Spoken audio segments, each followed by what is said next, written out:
Hello दोस्तों, आप सभी का the logical Indian YouTube channel में बहुत बहुत स्वागत है।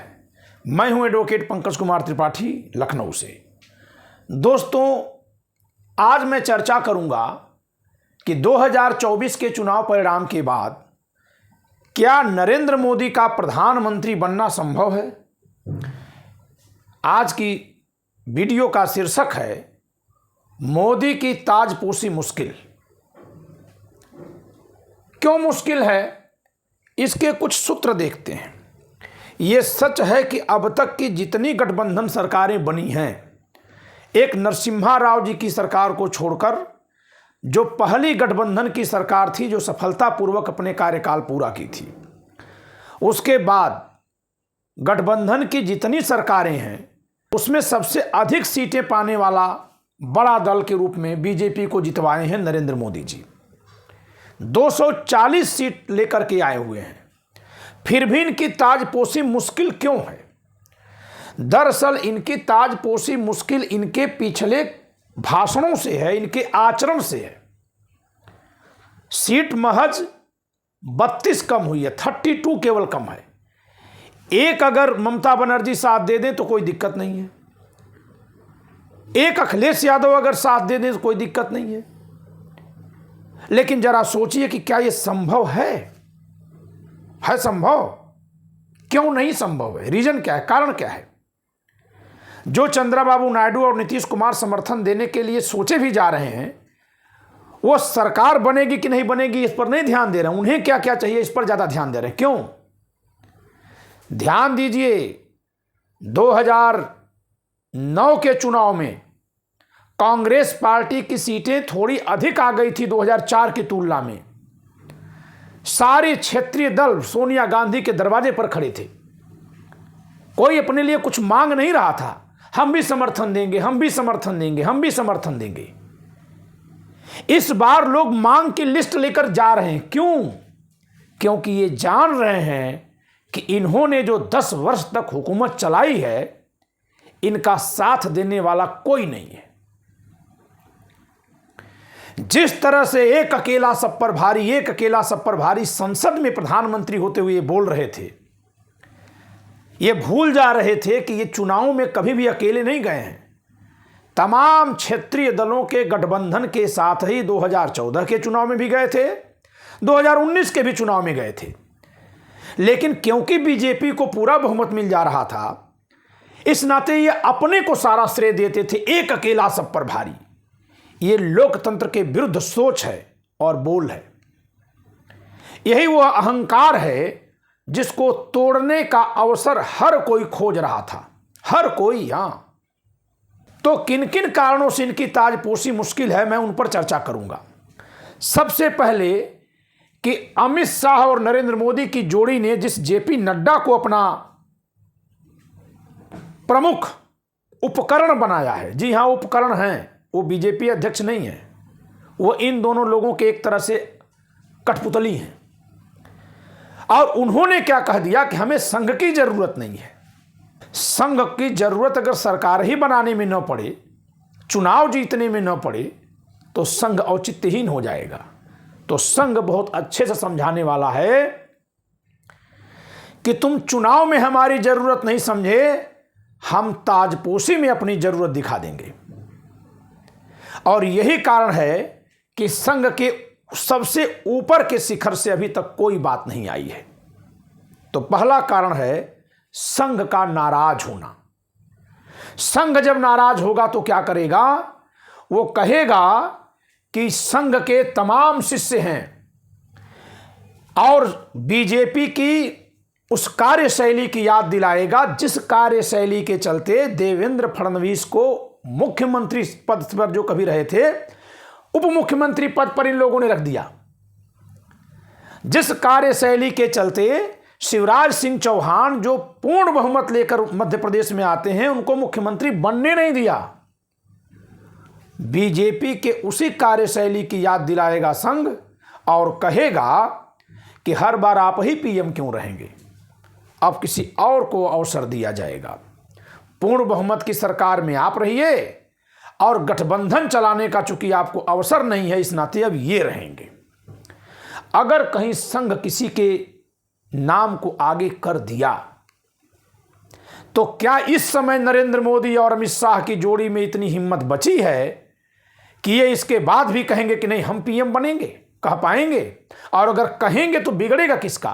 बीजेपी दो फाड़ हो जाएगी और फिर सपना भी नहीं देख पाएंगे पीएम बनने का। तो सबसे पहली चुनौती आएगी आरएसएस के समर्थन की। आरएसएस के समर्थन से बीजेपी पर प्रभाव पड़ता है।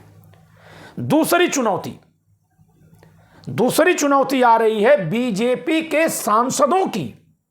जी हां, बीजेपी के जो सांसद जीते हैं, अभी तक संसदीय दल की बैठक नहीं हुई। यहां तक कि बीजेपी के शीर्ष नेताओं की बैठक नहीं हुई। बीजेपी के शीर्ष नेता में कौन है? गडकरी जी हैं, राजनाथ सिंह जी हैं। वही राजनाथ सिंह जी जो माला में अपने को ढुका रहे थे तो ऐसे ऐसे इशारा करके हटा रहे थे, हट जाओ हट जाओ। अब वो हटे रहेंगे राजनाथ सिंह जी थोड़ी दूर। और गडकरी जी, उनके मंत्रालय पर तो कैग के जरिए निगेटिव रिपोर्ट जारी करवाई गई थी। सार्वजनिक मंच पर उन्होंने इनको ना अभिवादन किया, ना इनका अभिवादन स्वीकार किया। जग जाहिर है स्मृति ईरानी है नहीं।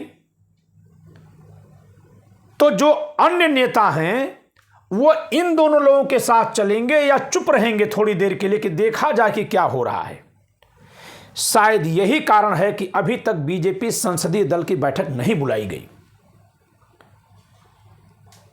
तीसरा प्रमुख कारण बीजेपी पार्टी का अंदरूनी संकट, जो दो बड़े राज्यों में बहुत बड़े रूप में सामने आ रहा है। एक उत्तर प्रदेश, जहां योगी बनाम अमित शाह साफ साफ दिखाई दे रहा था कई महीनों से, और अब तो वो फलक पर आ गया है। और दूसरा महाराष्ट्र, जहां गडकरी बनाम मोदी है, या फडणवीस भी भरे पड़े हैं कि हमको आपने सीएम से उठा के डिप्टी सीएम बना दिया। इनके जो क्षेत्रीय दलों में तोड़ फोड़ का आइडिया था वो उल्टा साबित हुआ, फेल साबित हुए, पूरी तरह से फेल हो गए वहां। तो ये दो प्रमुख बड़े राज्य इस समय अगर बगावती सुर उठा देंगे, जो कि संभावना दिख रही है, तो बीजेपी संसदीय दल में फूट पड़नी स्वाभाविक हो जाएगी इनके नाम पर। देखिए, पार्टी टूट नहीं जाएगी, लेकिन अब बीजेपी संसदीय दल की जब बैठक होगी तो वहां यह कहा जा सकता है कि आप क्या पीएम अपना बदलना चाहते हैं, ऐसी बात उठाई जा सकती है। और अगर यह बात उठा दी गई, 240 में से अगर 40 सांसदों ने केवल कह दिया कि नहीं हम चाहते हैं कि पीएम बदले जाएं, तो तब इनका बहुमत कहां है? 200। उससे अधिक सांसद हट सकते हैं इस समय, क्योंकि मोदी और अमित शाह की कार्यशैली एक ऐसी रही है, इतनी अलोकतांत्रिक रही है कि हर किसी पद का जो कार्य है, जो शक्ति है, उसका प्रयोग ये पीएमओ से करते थे और उसको अमली जामा ये पहनवाते थे। जैसे मैं उत्तर प्रदेश के सीएम की बात करूं, योगी जी चुनाव जीत कर आए, लेकिन यहां उनका सेक्रेटरी कौन होगा ये योगी जी नहीं तय कर सकते ना। ये सब कुछ पीएमओ से ये तय करके भेजेंगे और ये उसको हरी झंडी देते थे। ये दो लोग, यूपी सरकार के सरकारी कामों का ठेका किस कंपनी को मिलेगा ये सरकार नहीं तय कर सकती यूपी की। तो जब सीएम अपना राज्य नहीं चला सकते हैं तो एमपी एमएलए का क्या हाल रहा होगा। कोई भी एमपी नहीं चाहेगा कि ऐसा कोई व्यक्ति ऊपर बैठे जो उन्हें उनके इलाके में काम ही न करने दे। इस नाते अंदर खाने नाराजगी आपको दिखेगी। और एक बात और भी जानिएगा, भारत के इतिहास में नरेंद्र मोदी ही ऐसे प्रधानमंत्री रहे हैं जो रहे तो हैं प्रचंड बहुमत से, लेकिन इनके सांसद हमेशा इनके खिलाफ आवाज उठाते रहे, बड़ी मुखर आवाज उठाते रहे। चाहे यशवंत सिन्हा हो, चाहे कीर्ति आजाद हो, चाहे शत्रुघ्न सिन्हा हो, चाहे वरुण गांधी हो, और चाहे वो महाराष्ट्र के हैं जिनका नाम मैं इसमें भूल रहा हूं, जो बाद में कांग्रेस में लौट गए थे। तमाम ऐसे सांसद रहे हैं कि सरकार में होते हुए भी अपनी सरकार और प्रधानमंत्री के खिलाफ बोलते रहे। कोई भी व्यक्ति चुनाव जीतने के बाद चाहता है कि वो उस दल का सांसद या विधायक होने का मौका पाए जो सरकार में हो, सरकार में होने पर उस सांसद विधायक को काम करवाने का मौका मिलता है। वरुण गांधी की माताजी तो मंत्री थी और माँ बेटे दोनों में से एक ही बनेगा। फिर वरुण गांधी इतना तीखे तेवर में क्यों थे? इसलिए थे क्योंकि वो सांसद के तौर पर काम नहीं कर पा रहे थे। ये मोदी और अमित शाह की कार्यशैली है।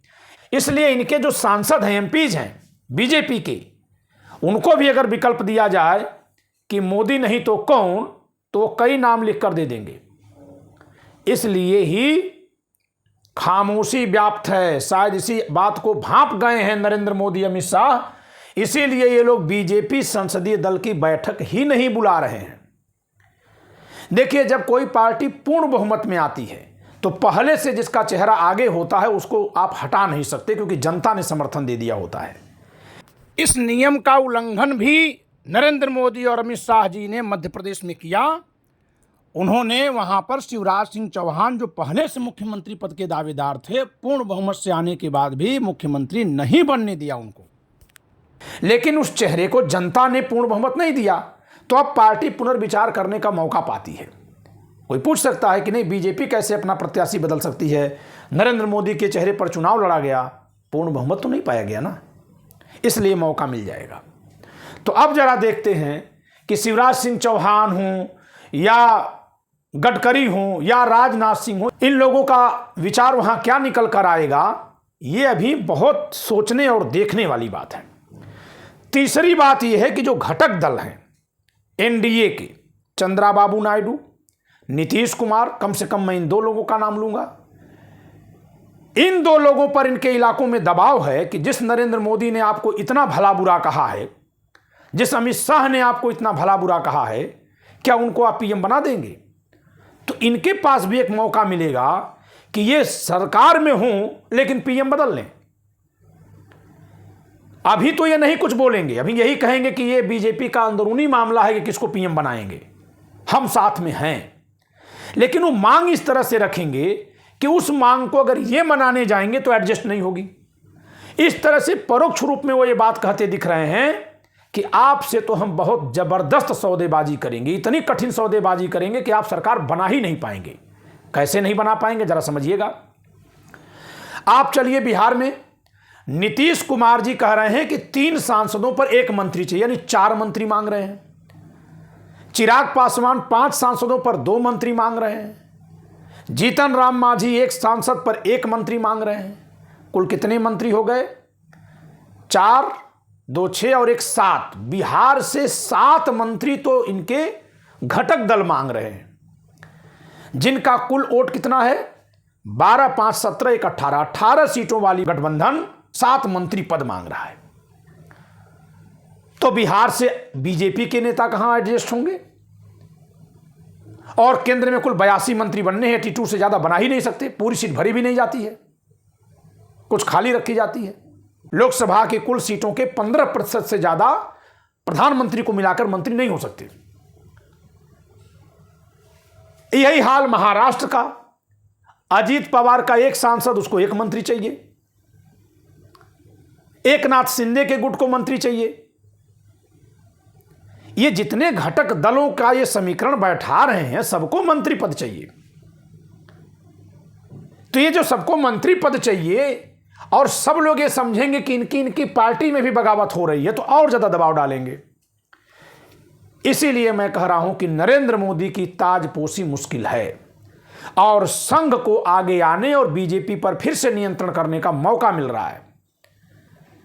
इसलिए यह संभव है कि गडकरी का नाम आगे बढ़ाया जाए और नरेंद्र मोदी की प्रधानमंत्री पद पर ताजपोशी मुश्किल में पड़ जाए।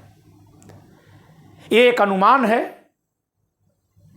भविष्य में देखते हैं क्या होता है। एक विकल्प पर मैंने पहले से वीडियो बना रखी, वो हमेशा खुला हुआ है कि नीतीश कुमार प्रधानमंत्री बने, वो हमेशा एक विकल्प खुला हुआ है।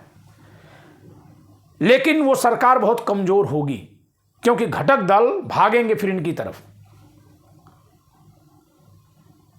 तो अच्छा है कि सरकार यही बनाए, 240 सीट लाए हैं, सरकार बनाए, बस पीएम बदल दिया जाए। और जैसे ही पीएम बदला जाएगा तो एचएम, होम मिनिस्टर, अपने आप डाउन हो जाएंगे, क्योंकि ये दोनों मिलकर ही चल पाते हैं। तो देखिए आगे आगे होता है क्या। इस वीडियो को आप लाइक करिएगा, शेयर करिएगा, चैनल सब्सक्राइब न क्यों सब्सक्राइब करिएगा। जय संविधान।